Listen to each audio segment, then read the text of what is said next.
Yeah, this idea, we're going to read a little bit about Holy Mother. We're on page 6. We're going to start on page 6 anyway, at the last paragraph. We're doing Holy Mother Sri Sharda Devi by Swami Gambhirananda at the moment, and just reading the prelude, which is mostly her life. But it's interesting that this oneness of religion that we talk about, the place to really begin seeing that oneness is through the incarnations. Uh, to see that incarnations isn't necessarily plural. That which was Jesus, and that which was Buddha, and that which was Krishna, and which was Holy Mother, that which was Vivekananda, that these are all the same being manifesting purely, you know.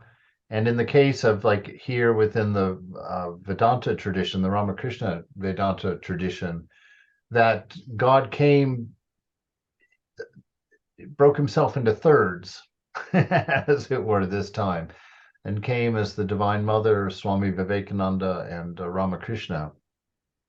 And through each one of those manifestations, you can see the breadth and depth of the divine. That really, for this, it was a huge manifestation of God this time. Most of the time, he comes as an incarnation, and usually he'll incarnate as male and female at the different times that he's come. This time, he came in three, in the triad, and that it's uh, fine for your practice if you feel moved to see them as one, and so to kind of build a relationship with God as mother through the Divine Mother, through brother or through friend, with Vivekananda, and through father or master, through Ramakrishna. And I found in my life that there's been different periods of my life where I needed to see God in a particular way, to see me through a certain period where, in the beginning, for instance, for me, it was the Divine Mother. I came to Vedanta through Holy Mother. And, I think that was necessary because I needed that gentleness. I needed that compassion. I needed that safety that Holy Mother affords us. And it was probably 6 years or so after I joining the monastery that I sort of felt like Mother handed me over to Ramakrishna, because I needed a little, little, what would you say? She wanted, I needed some good discipline. I needed to get some things and start taking some things seriously. That after the love had kind of done some healing and putting me together, then we needed a little bit of discipline to take it a little bit farther. And finally, probably after I'd been in around 10 or 11 years, I opened up to Vivekananda. And Vivekananda, kind of took the raw material and gave it direction and inspiration and a certain amount of zeal. And so, I encourage you to feel free in that way, that the divine has manifested to us in many, many ways so far. And that when we read about Krishna, see that as your chosen ideal. Of course, you have a chosen ideal, the one that really you really resonate with, and that should be your primary. But it's like, well, I think it's very similar to the way Thakur talks about the different yogas, that you have one that dominates in you, a bhakti yoga or a karma yoga or whatnot. But you can use the other yogas, you can take from them to enhance and to build you up from different angles and different perspectives, that we don't have to exclude, we don't have to keep them separated. And so that's kind of how we can find that respect for the Divine Mother and Thakur and Jesus and Buddha and all of them, is by recognizing God as himself, herself in all of them.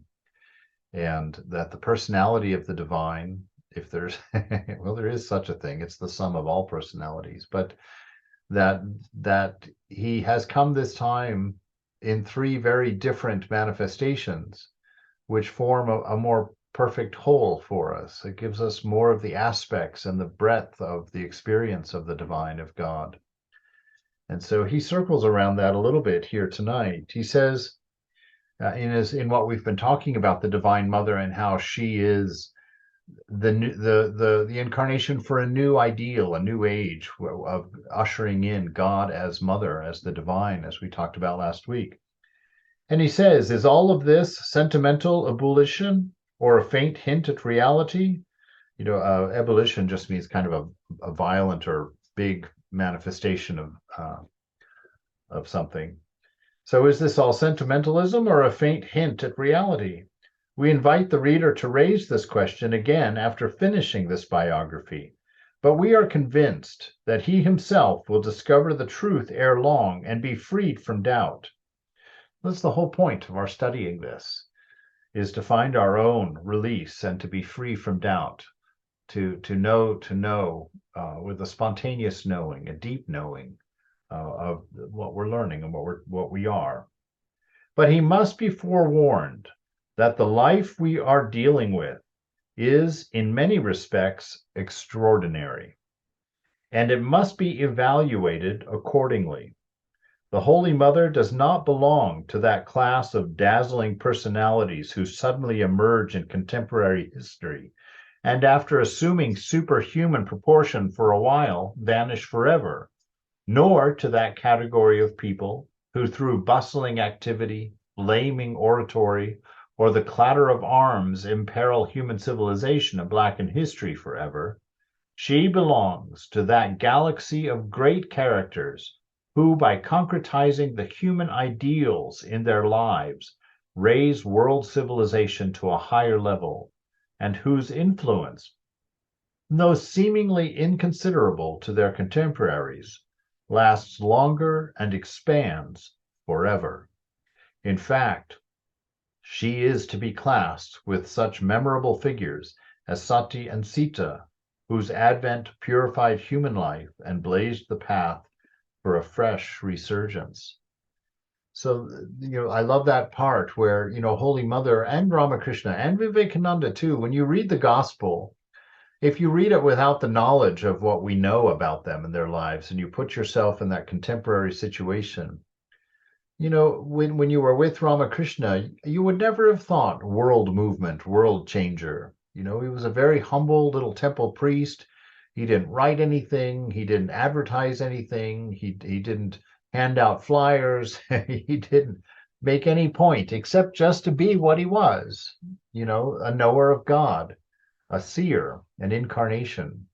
And that just simply by staying in his room and speaking as he was to everybody that came to visit, it's a remarkable thing that literally on the other side of the planet, 150 years later, that we are talking about them and their impact. They didn't make any effort for that to be the case. They really just lived who they were. And the early disciples, when they started traveling around the world to teach Vedanta, that was Vivekananda's instruction to them, or the order's instruction to them. Go and live the life. That will be enough. Go and live the life. Be what you are. And for each of us, also, at a much less powerful level, that's really our charge also, is to find our nature, know who we are so that we can be who we are. And just simply by being who we are, the world is changed. The world is elevated. The world is lifted. In the case of a Holy Mother or Ramakrishna, they have an extraordinary amount of power. And so they will indeed usher in a new era. The Satya Yuga, according to Holy Mother, begins with their advent. And so here at the beginning, we're witnessing a little bit of turmoil as the world kind of moves in to this new stage. And so as we study the Holy Mother, it's interesting to see how humble and unspectacular her personal life was when you see what it's become, how important it's become to the world. And just to get a notion of how God works. God works with the subtle. He doesn't need big flash and big talent and big this or big anything. That God works through love, through a character, through small acts of kindness, just like that bumper sticker says, practice random acts of kindness and just live your life and never think that your spiritual life to be successful or that your life's mission to be successful has to be big and huge and glitzy and powerful. If you can live a steady life that's governed by love, that shares its wisdom in a gentle, kind way, one person at a time, that can impact the entire world. That is how God works. And so for us to really relax into that in a way, be content with what Mother has given you. Be content with what she has shown you, and lean into it. You know, uh, don't. It's not a matter of pushing for more because she's not giving you anything. She's uncovering something. So you can want her to uncover more. That's what desire for realization is. It's not a desire of having anything added to us, but it's a desire for a false understanding to be removed from us. So you can desire that deeply without affecting everything else that we just talked about. So this, he says, she is to be classed with such memorable figures as Sati and Sita, the female, when God incarnated as Rama and Krishna and others, that the female was there and represented also. And so she is a divine incarnation of God as mother. And it's all right to worship her as such, to see her as such, to approach her as such, and to understand that even though we're going to read about a life that's very simple, a life that's very demure and understated, that is where the power laid. That is where the power was. It's said of Holy Mother that she had all the experiences that Thakur had, but she contained them. Thakur was always standing up and going into ecstasy and having all of those manifestations of these higher realizations. Mother had the same, but she, being Shakti, could contain it. So in a way, Ramakrishna reverenced her and said that she is the one that holds the keys to our enlightenment, and that we can't pass that gate without her giving her permission, her blessing. And so when you think about that, that's enormous. I mean, that's really something. And we see that Thakur worshipped the Divine Mother through Sri Sharda Devi, that she is that pure manifestation. Swami says, all of this is unquestionable. So for him, it's an absolute. He knows, he has seen, he witnessed this. So he knows this intrinsically. But still another question remains. If the power descended for the world as a whole, why should it have selected for its field an insignificant, remote hamlet like Jairambati, detached as it is from all modern influences? Indeed, why was Jesus in a manger, at night in a small town in the Middle East? Of course, when it comes to Buddha, he was born a prince, so that's a different category. But it's just to see that it's independent of these things. God doesn't tell us to renounce all of these glitzy things for no reason. He's telling us they're no different than anything else. I will use whatever I use to do whatever I do, and it has nothing to do with an opinion about it. That God is able to take a pin and change the world. And so even in this insignificant hamlet of Jairambati, which really is exactly what it was, or Dakshineshwar, that little temple that many of even the local population wouldn't even go to it because the creator of the temple wasn't a Brahmin. So you see, God plays most definitely, and he demonstrates his wonder by not doing it through great, glitzy, glamorous, huge ways, but by doing it through very humble, very quiet, very methodical, very steady, very grounded ways. And this is how God will be in your life. He may not decorate himself with great experiences in your life, with visions or with any of those things. His power in you will be manifested in your character, in what you do day by day, in how you live when nobody's watching, in the choices that you make that only you are aware of. That's where the power of God meets us.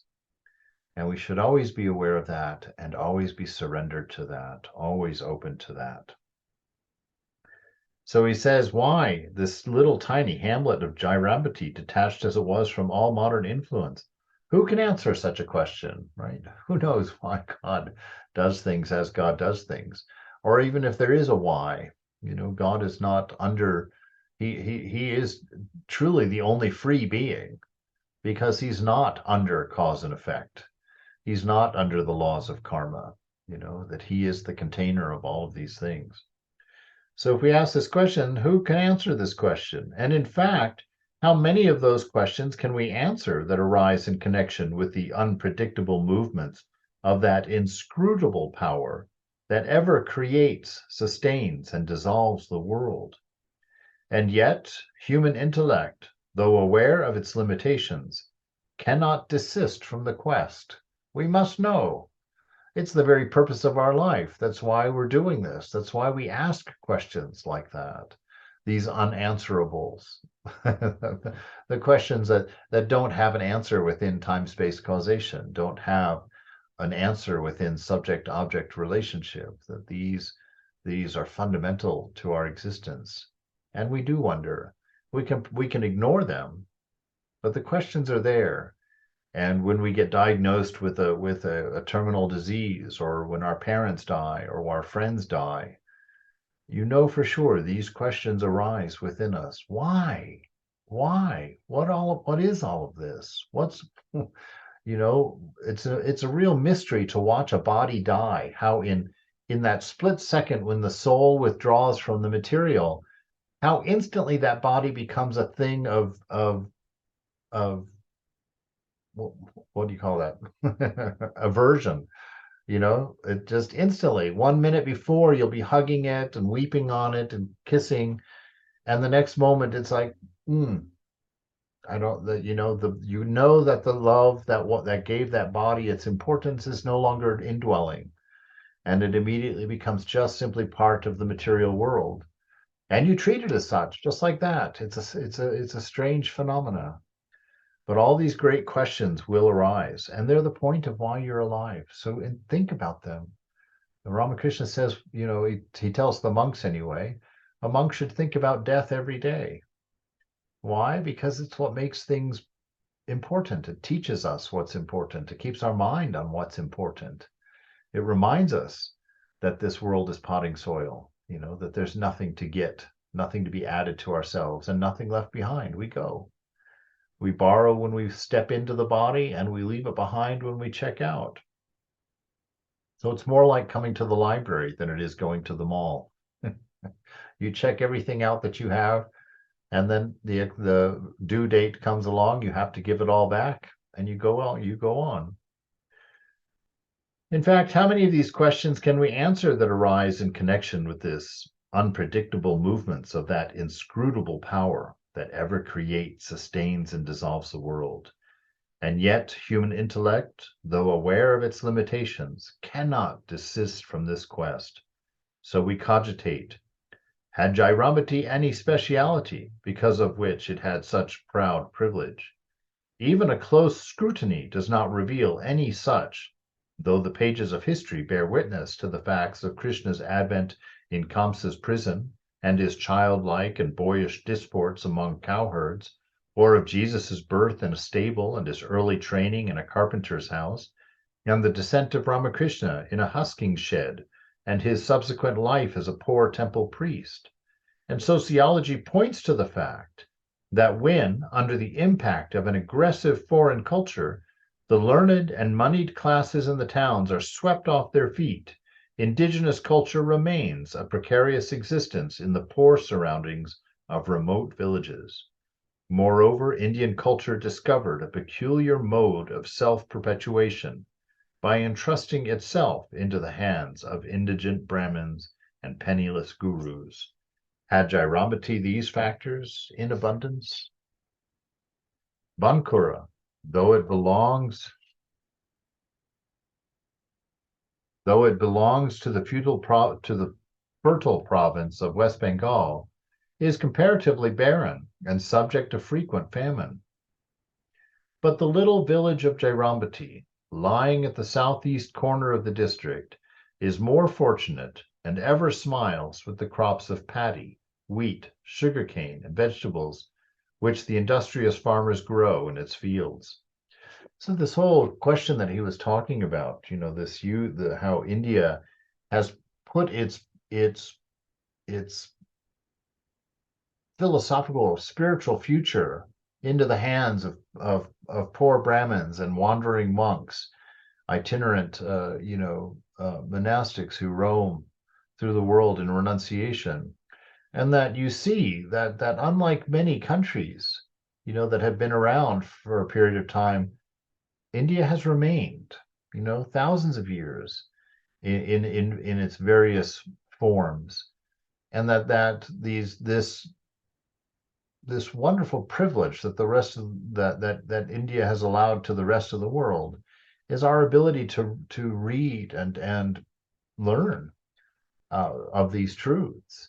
And we see how God uses all of that simplicity, all of that humility, all of that dependence on her in order to bring these treasures forward. And it's a great debt that I think, certainly that I feel toward India in that regard. I met a Swami who is of a Brahmin family who was given a section of the Vedas, and he talks about being 3 years old and having to sit down and do his memorization. It was his duty to memorize the entire section of the Vedas that his family had been given. And when I think about that discipline of a 3-year-old child sitting down to memorize his section of the Vedas, and the fact that he has done it through his whole life, to the point that now you can ask him any question you want, and he can quote the entire page of the Vedas that answers your question in Sanskrit, and then translate it to English, and then give you a commentary on it. That is a beauty. that is a beauty to be appreciated, to be worshipped, even. And that is Indian culture. And as much as we may find faults in it, and as much as we may want it to change or to reform or whatnot, at its root, it should be respected above and beyond almost anything else, because it's a life-giving tradition. It's a life-giving understanding of the divine that has brought thousands, maybe millions of people to realization. And if you are Indian, above all, you should be deeply, deeply honored by that, and deeply, deeply proud of it in the right way, to never feel less than, because, many of the countries that have the glitz and the glam won't be around forever. They come and they go. The world changes always, and so our understanding of that, look at the Roman Empire, built almost entirely on human pride, human ego, and how it grew and grew, became rich and fat, and then died. And that is the cycle of any religion built on human ego, And so we should understand, this is what he's pointing out here. The Divine Mother was very much a product of this humble, understated humility, modesty, but she has come to change the world. She has come to lift you up and me up, and to reach farther down into the mire, to reach us than perhaps she ever has before. And what a beautiful, beautiful, beautiful opportunity we have. From the northwestern corner of the hamlet, the small perennial rivulet Amodar, with its transparent water, meanders eastward for a mile like a playful child, demarcating the northern limits of Jairambati. Then, taking a southeasterly turn, it washes the boundary of Mukundapur, which forms a part of Kamarpukur, and then flows southward. The narrow and shallow stream forms whirlpools here and there, which are deep and full of fish, so that the small alligators are often attracted there. On the northern side of the village, the streamlet forms a beautiful peninsula, triangular in shape and raised in the center. The green grass, tall trees which cover it, make it a cool retreat for those who want a shelter from the day's heat, and the solitude is heightened by the signs of cremation here and there, inviting those who are sick of the worries of the world.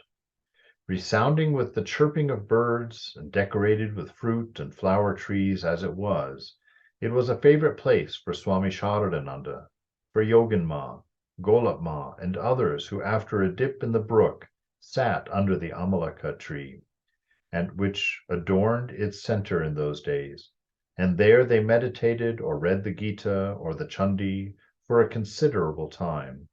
The mother, in her younger days, took her ceremonial bath in this stream on the special days. And this is that, they have a few pictures in here of that, but, you can go to Jairambati this day and you can see this still. Even the residents of Jairambati, Jairambati was my first incursion into village India, where I found what I believe to be the very heart of India. The cities, I won't give my opinion of the cities, but get into the villages of India and you will see humanity like it's not shown in many places. My first time there, I was a brahmachari at Belur Math and I'd caught a bus down and I was wearing my brahmachari whites, the robes. I got off the bus and I didn't know which way to go to get to the Vedanta center there. And there were these women who were working in the paddy field, and I just went over and they came up to talk to me with their children. And I asked them, I said, Ramakrishna Mission. And they're like, yes, yes. And they showed me. But when they looked at me, it was so profound, the sweetness.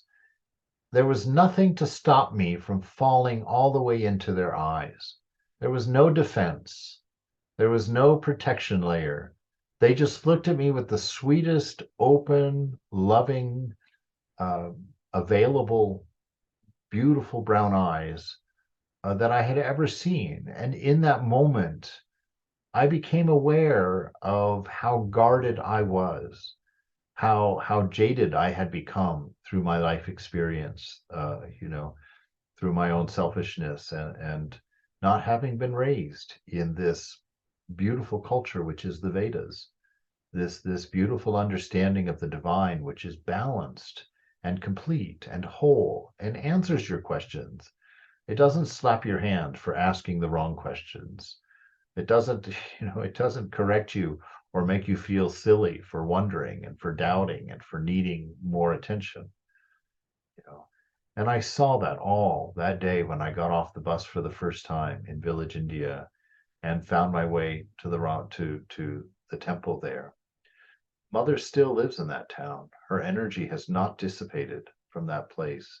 It's still surrounded by those beautiful green paddy fields, those huge umbrella trees. When I took my sannyas there, we went to Jairambati for the weekend, and all 50 of us marching along the berms, the dams between the paddy fields, out to this big giant tree out there to chant our sannyas mantras. It was an unbelievable time for me, to experience that and to see the world that Mother lived in. And you can see where her modesty comes from. You can see where her peace of character came from. You can see where her compassion was born. It's very evident when you go to Jairambati. And it's clear after that experience why Mother would choose such a beautiful place to reach the rest of the world, such a gentle culture to reach out. The natural situation of Jairambati is very fine. It is surrounded almost on all sides by extensive fields. The land between the Amadar and the village is about a half a mile on width and is very fertile. Such staple crops as paddy, pulses, chili, turmeric, as well as ordinary vegetables are raised on this and adjacent lands by a diligent peasantry whose wants are few. Cotton, too, used to be cultivated, and the ponds had plenty of fish. It is said that the hamlet began to have such abundance only after the birth of the Holy Mother. It had then no shops, and yet the people did not depend on other villages. They were satisfied with what they got from their fields. Whenever necessity arose, they went to the market at Karmarpur, which supplied them with sweets, or to Kotulpur, 6 miles to the north, from where they got cloth, salt, and spices, or to Kayapatbadanganj. Anybody know how to say that properly? No? Good. Then I said it correctly.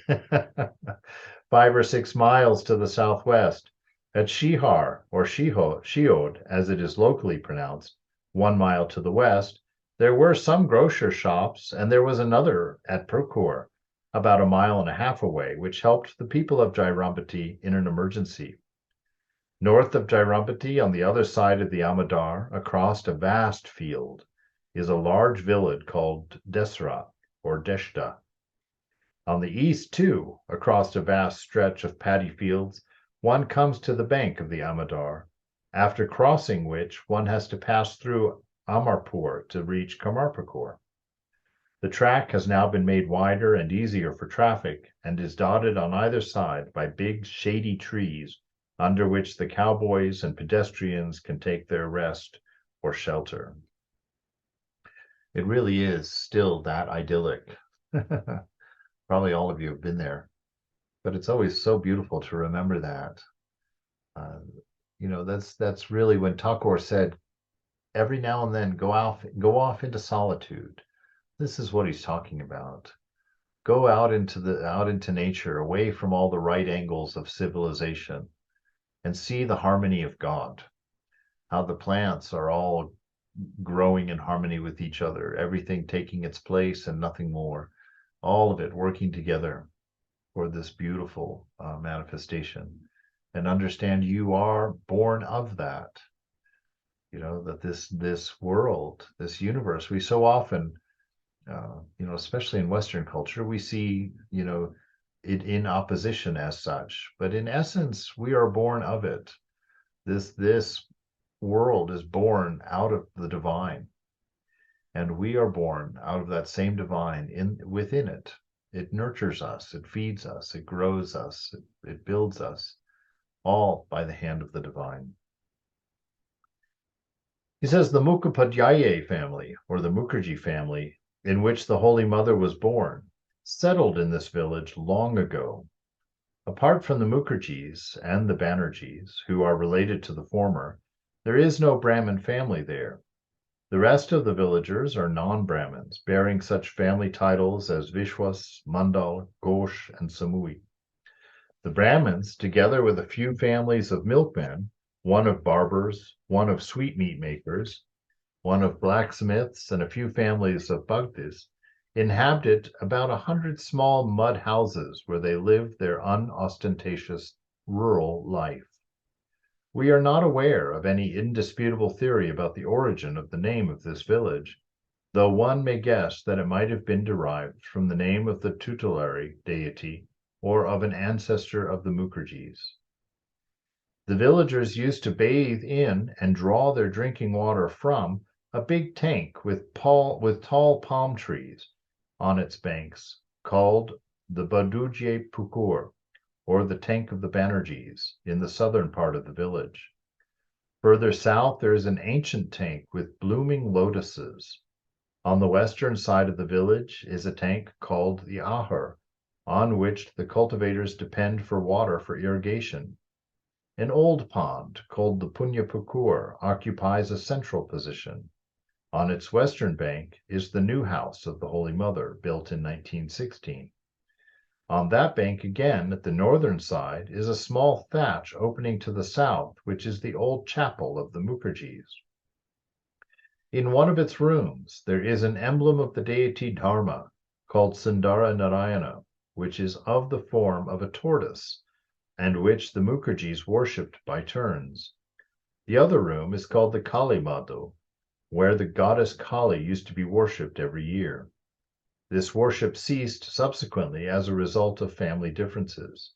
In this room again sat the village school, where the little boys and girls gathered with leaves for writing under their arms and crisp scorched rice, mudi, for tiffin tied in the ends of their clothes.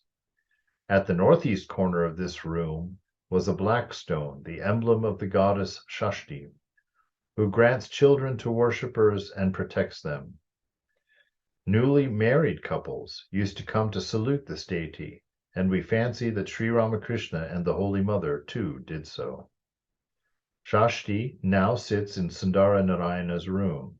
On the southern side of the village road that runs over the southern bank of the Punya Pukur, is the Modalpada, the quarter of the modals, and to the south of this place is the shrine of Simhavahini, who, along with two of her female companions, Chandi and Mahamaya, occupies a separate seat being provided for Manasa, the serpent goddess. The Mukherjees are the hereditary priests of all these deities. At the time that we were writing of, Simhavahini was housed in a thatch, but now she sits in a more substantial house with a cement floor and a corrugated iron sheet roof. So all of these traditions that have been going on for thousands of years are still being carried on there. And now, the Temple of Holy Mother is there and holding all of its daily worships, and the whole town is just full of devotees of the Divine Mother. A real sweetness there. On the southern bank of the Punya Pukur is the homestead of the Banerjees. From the old brick-built temple, parlor, etc., it can be inferred that they were once in an affluent state, but these are all now in ruins. So you might wonder, why is the Swami going through all of this geography for us? It's because we're products of that. Holy Mother came out of this. So you have all of these beautiful fields that are very relaxing, very calming to look at and to be a part of. You have this wonderful cadence of history of these families carrying on these traditions and interacting together in very much the same way for eons, it seems. And nature growing in such an abundant peace, with providing all of the food and all of the shade trees and these rivers running through. You can just feel the sense of that idyllic Eden, that idyllic paradise where Mother got to grow up, and all of the hard work that surrounds all of it, the humility, because we're not talking rich, well-to-do people. We're talking about the peasantry, as he calls it. People born of the land, people with very simple lives, people who very grounded, very centered people, deep in their traditions. And this is what brought Holy Mother to us. This is where she grew up. And Kamarpukur also, very much in the same way, and not so very far away. The main road of the village runs north and south by the western side of the Mother's new house and the Kali shrine, both of which are on the Punya Pukur. As we proceed along this road a little northward, there stands on our left the white brick-built temple on the birthplace of the Mother.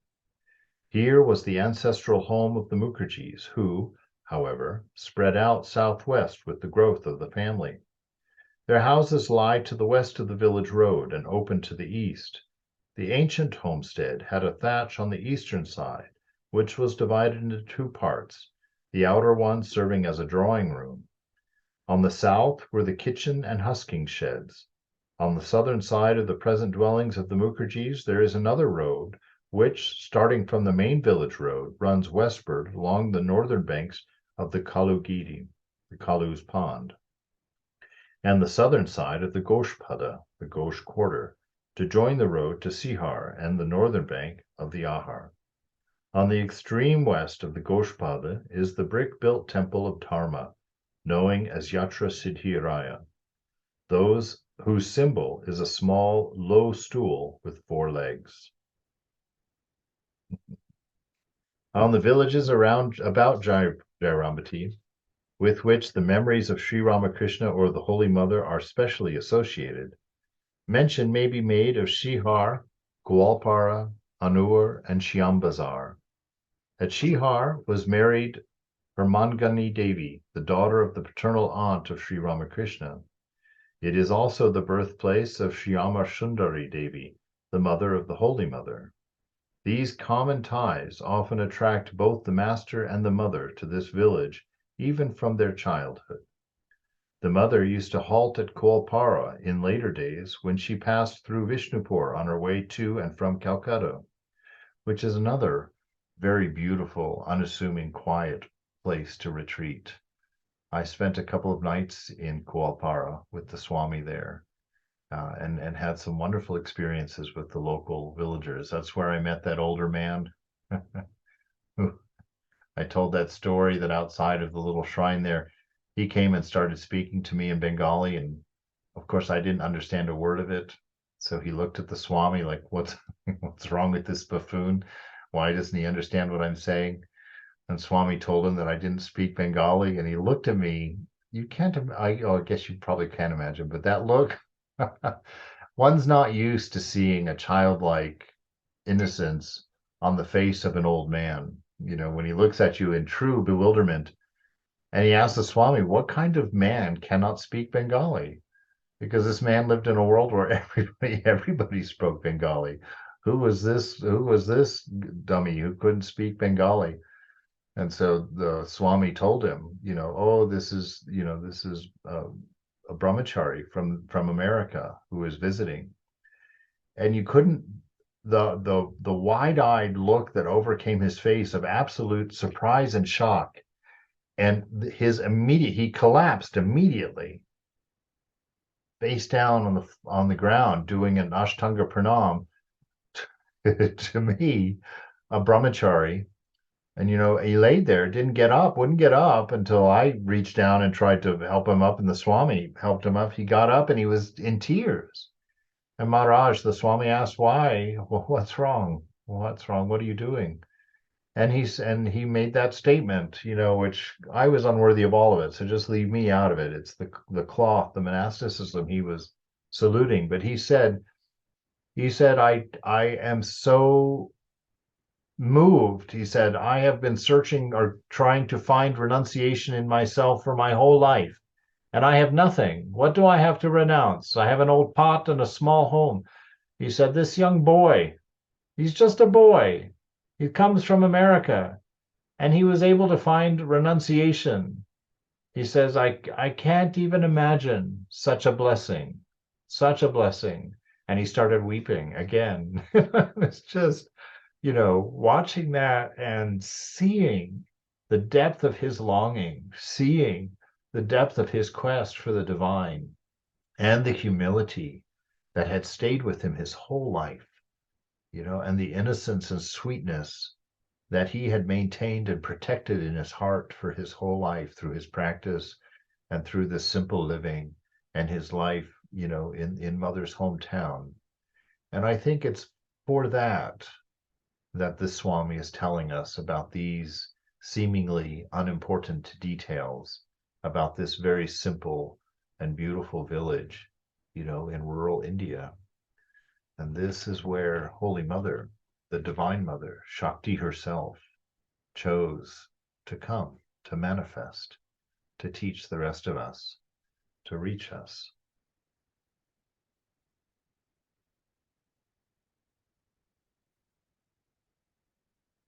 I've completely lost my place.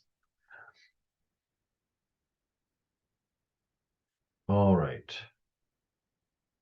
At Shyambazar, he once joined a kirtan party. So we're talking about Ramakrishna here. So Anur is known for its shrine of the goddess Vishalakshi, on the way to which the master, while still a child, passed into ecstasy. So that's that place where he fell to the ground and dumped the bag of puffed rice with him and had his first ecstatic experience. At Shiambazar, he once joined a kirtan party which sang the glory of the Lord continuously for 7 days and nights. I love stuff like that. That's India. That doesn't happen anywhere else in the world, that somebody sits and sings songs in praise of the divine for 7 days and 7 nights in a row. Fantastic. To the east of Jairambati, on the other side of the Amodar, is the big village of Tajpur. To the south is Jipta, which houses the landlords of Jairambati. To the southwest is Masinapur, or Masnapur, and to the west is Shihar. All these villages are within a mile of Jairambati. West of Shihar is Shiromanipur, which is inhabited by Mohammedans and which boasts of a police station. Jairambati, though not very far from Calcutta, is not easy of access, and roads were more difficult in the times we are writing of. I can tell you, well, I haven't gone in the last 10 years, but the last road I was on my way to Jairambati threw my back out for 3 days on the bus. I went up to the bus driver and told him it would be smoother riding if he drove through the paddies themselves, got off the road, which had these deep ruts. It was also Durga Puja when I went, and we had a very interesting thing happen. We drove through one of these small villages, and all the young men in the village formed a chain across the road and wouldn't let the bus pass until everybody on the bus had made a donation to their Durga Puja. Yeah, it's still just as beautiful, still just as alive and wonderful as it was in these times. In those days, people trudged on through village roads and open fields, frequently infested with robbers. Only the rich few could afford the luxury of carts or palanquins. One of these paths passed through Kamarpukur, Arambagh, and Tarkeshwar, and last place being noted for its Shiva temple. Between Arambagh and Tarkeshwar lay a vast field called Telobelo, which was not safe even during daylight, so that people never crossed it alone or after nightfall. This was the shorter of the two routes usually followed by the people, the distance by it between Calcutta and Jairambati being about 60 miles, and this was the path that Holy Mother usually trod on her way to meet the Master at Dakshineshwar. And we know of those several stories, of the Mother being confronted by dacoits, by robbers on that path. That man that she met in the dark, whose wife was behind him, and how she just in her sweetness, him being a robber / murderer, she addressed him as father and his wife as her mother, and in her sweetness just won them over to where they took her to her home, to their home, and took care of her. And so you just see that, the power of that life in Holy Mother, even at that tender young age, that she could turn the heart of what we would call a wicked person in the old days, but somebody, whose life was earned through not very meritorious ways. But you see how her life carries across like that. I was reminded also in the story of the Peace Pilgrim, if you've heard of her, that woman here in the United States who renounced everything, walked out of her house with only what was on her body, and made the vow, I will walk until I'm given shelter, I will fast until I'm given food. And she talked incessantly of peace and light, back and forth across the country, walked tens of thousands of miles. And she tells a story of crossing the desert one night and being picked up by a semi-truck driver. And the semi-truck driver became a devotee of hers, but in the reminiscence, he wrote that when he picked her up, he intended to abuse her. But he said when she got into the truck and just curled up on the seat and laid her head on his shoulder and fell asleep with such trust that he could not overcome the instinct within him to take care of her, to protect her. And so you see this, that's the presence of the Divine Mother, which is in all of us when we renounce our lower nature. and when that pure divine love flows out of us, the world changes. People change. People are transformed in that presence of that divine power, which is natively ours. It is natively what you are. And all of this practice, all of this work that we're doing is to sweep off all of that dust of me and mine, that smallness of a hungry mind and a hungry body, and to transfer our knowledge of ourself, our idea of ourself, into the immortal spirit within, to move our lodging out of the changing, out of the temporary, into the eternal within. That when that is done, or when that is even had some activity toward being done, the manifestation is different. What you are is different in this world. And Jesus says of his disciples, they will mount up with wings like eagles. They will run and not grow weary. They shall walk and not faint.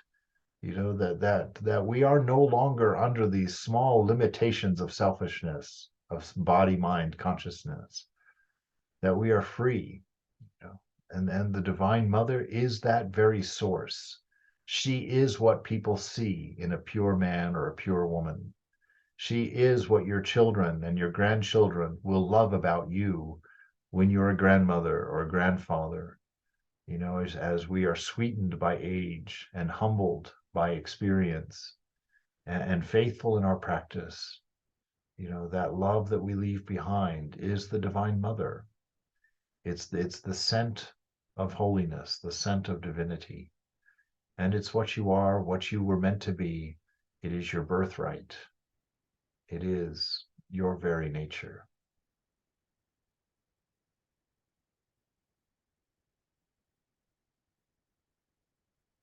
So the other route through Burdwan, which is a railway station, was a much longer one, and withal not free from robbers. People now proceeding to Jairambati usually travel by a night train from Calcutta to Vishnupur, where they can get buses which ply up the Jairambati in the dry months and up to Kotulpur in the west, with the rest of the way, a distance of about 6 miles, to be covered on foot or by a cart according to convenience. A modern all-weather road up to Jairambati is now, 1953, under construction, which may ultimately be extended to Karmarpur. I'm sure that's probably finished by now. Whether it's still there or not would be a question, but it certainly was there. The last time I took the bus, the road went all the way, although, like I said, it was not quite as smooth as a rice paddy. Jairambati, though thus shut out from modern civilization, does not lack in festivities. It has its rounds of annual celebrations. In autumn, there's a 3-day special worship of Simhavahini, the presiding deity of the village, which draws from people from all parts. Besides, other days, sacred to other gods and goddesses, are duly observed with much éclat. On the Shivaratri day, the villagers go to Shihar to offer worship at the temple of Shantinatha, Shiva. There are also kirtana songs continued for 24-hour periods at a stretch, and rural dramas on the mythological subjects, which are highly appreciated and largely patronized. These are all of those reasons that the Vedas have survived, that this beautiful truth of our nature has made it to us, because of this kind of steady, duty-oriented, humbled life, of a very simple mind and a very simple set of values based on love. So it's 7. It doesn't seem that I think from reading that, I'm left more with that sense of serenity, of that simplicity of life, that rhythm of life in that rural town, unspoiled by billboards and advertisements and big cars and flashy celebrities. A life of real simplicity, a life of responsibility, of genuine honor, genuine value, a strict self-control and abiding worship of God in whatever form. I can really relate to that, Maharaj. grew Yes. Tell me. up in a situation like that Ah, in a rural area of Kerala. Beautiful. for It sure. is. It is like this, covered with greenery. It is. I can relate to all of this. It's almost everything paddy fields and Hmm. coconut palm trees and rivers, and so, and the people were like that too. Very simple. A Hmm. beautiful, beautiful place. Yes. Me No, too. really Very cool. If y'all want to wonderful. travel to India but not go so far, y'all come see me. Oh, We yeah. got Down in Louisiana. yes. Everybody feeds you, pinches your cheeks, takes you in, gives you a blanket, hugs Oh, you, sings to you oh, till sunrise. There's an alligator awesome. in my front yard. Oh, Mosquitoes that'll bite you incessantly. It's hot. It's green. It's amazing. It's rural. It's divine, that's really. awesome. Yeah. Yeah. Wonderful. And Holy Mother made me appreciate it. She did. Yeah. Yes. Oh, That I've cool. never left here, and I love the culture, but I've been here my whole life. And after getting to know her, she was like, Ah. "It ain't so bad." That's awesome. Mm-hmm. Mm-hmm. Yeah. Down to the bangles. Oh, it just she's great. That's awesome. That is awesome. That's So y'all come wonderful. see it. We'll feed you and love you. Oh, that's sweet. Perfect. We'll have a retreat down in Louisiana. Yeah. Louisiana. Yeah. That's what I plan to do with our home. So Nice, dude. Very sweet. Very Excellent. sweet, Nicole. Very Very nice. Yeah. Super cool. Yeah. All right. Well, Nicole, you have that sweetness on your face and demeanor, so that's Yeah. really nice. It showers in you. I'm Yeah. enjoying watching you chop vegetables. That's where real spiritual life happens when you're chopping vegetables. Yeah, that's what I'm doing. Ah, perfect. Doing that one. No, and I mean it fully too. The way that we work is the way that we practice. That's right. Perfect. All right. Jai Ma, everyone. Okay, thank you, sir. Bye, Ma. Thank you. Good Have a Maharaj. night of peace. Be Thank you. well. Thank you, everyone. Thank you. Thank you. Indeed. Thank Yeah. you. Good night, everybody. Be well, everyone. Good Yeah. night.